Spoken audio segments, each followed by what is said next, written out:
Hello and welcome to Coffee with Carey.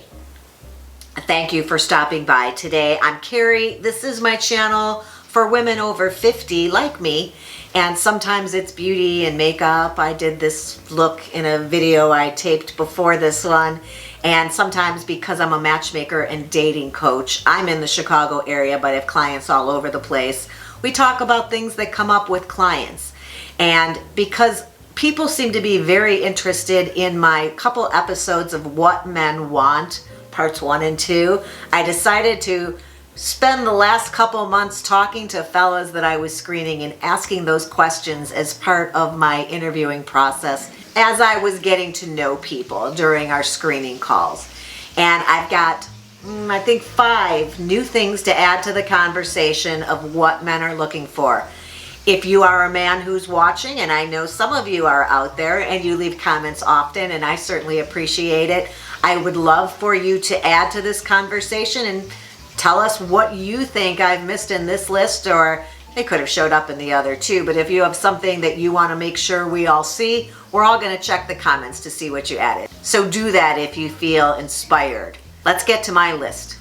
It was kind of hard to put these into an order from like the answer I got most often, but in some way or form, these were the things that came up. Even if somebody, like the first one here is somebody described this as fun and said she was willing to try new things. But what they were really describing was somebody who is open-minded and open to trying things that are his interests, or be open to hearing about these things he's interested in.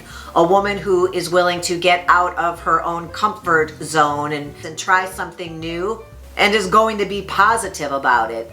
One of the fellas said, like, I'm not really into opera, but if I was and she wasn't, I don't want somebody who's gonna say, nah, I would never want to do that. I haven't liked it before. He's hoping to find somebody who would be open to giving it one more shot to see if maybe she couldn't learn to enjoy opera with him or for him.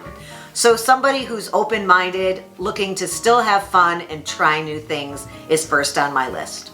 Number 2 came up a lot, and it was that they are looking for and want women who are interested in them and are willing to let them know. They want the fact that they're interested to be reciprocal, and they want you to give them the confidence to continue sharing and letting you get to know them. They want to know where they stand and don't want to play games, and they think that's easiest if you're forthcoming, and it makes them confident to know that you are interested and you like them and you like where this is going. And even if this is a first date, if you share the fact that, I'm sorry, Tallulah's in my lap, if you share the fact that you are already thinking you would like to see them again. The words reciprocal and attentive came up more than once. So they like women to be interested in them and to let them know. Number 3 came out in a lot of different ways. I've narrowed it down for the fellas, saying that they want somebody, they said things like, can read between the lines, kind of get stuff, don't have to over-explain things. Said that they want somebody bright or intelligent, or they wanted somebody who was on the same plane and has some of the same knowledge base. That made them really comfortable to know that their references for things that are going on in the world are understood by the other person.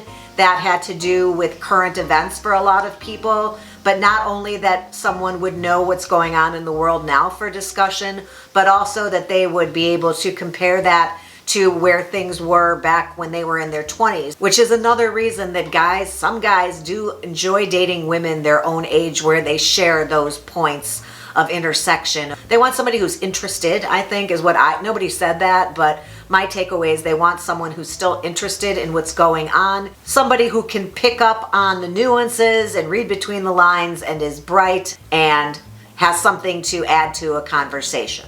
Number 4, guys turned this around and made it a negative. They said they don't want somebody who is judgmental. That was a huge turnoff for a lot of guys, and they expressed it in different ways. I know one said that, I don't want anybody who's going to talk badly about other people.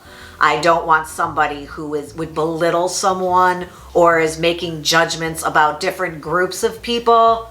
Sometimes it came up in the context of what's going on in politics, you know, racism, sexism, women's right, all of this comes together, and these conversations have made men uncomfortable on dates when a woman turns out to be judgmental and does not want to treat everyone equally and have an open mind about things and doesn't think that she's better than anybody. Judgmental people were a huge turnoff to everybody that I talked to.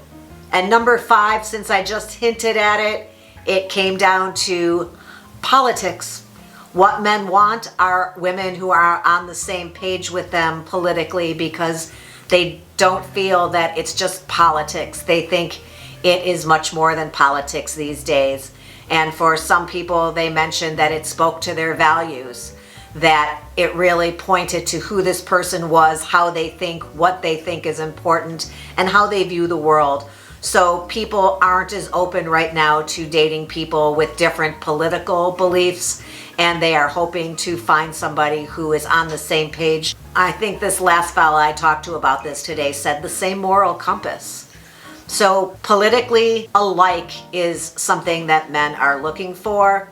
And I think that that's probably, for me, I've been talking about this for a while now. I think it really is, in this day and age, something you should talk about even prior to going on that first date.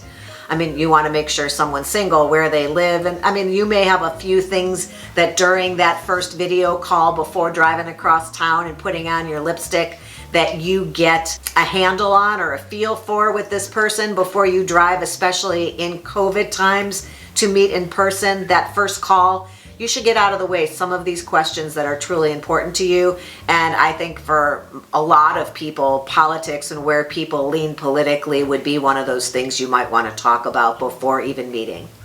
So those were the 5. I hope you found those interesting and good ones to add to our ongoing list of what men are sharing with me that they want when meeting and dating and in a relationship with women these days. As I mentioned at the beginning of this episode, please feel free to leave any thoughts or comments in the comment section. I value those so much, and sometimes they even lead me to creating new episodes to answer to somebody's thoughts or questions, to share my ideas on what they've brought to the conversation, and I love that. So I appreciate you being here today. I hope you'll subscribe, and I will look forward to seeing you next time. Until then, have a good one.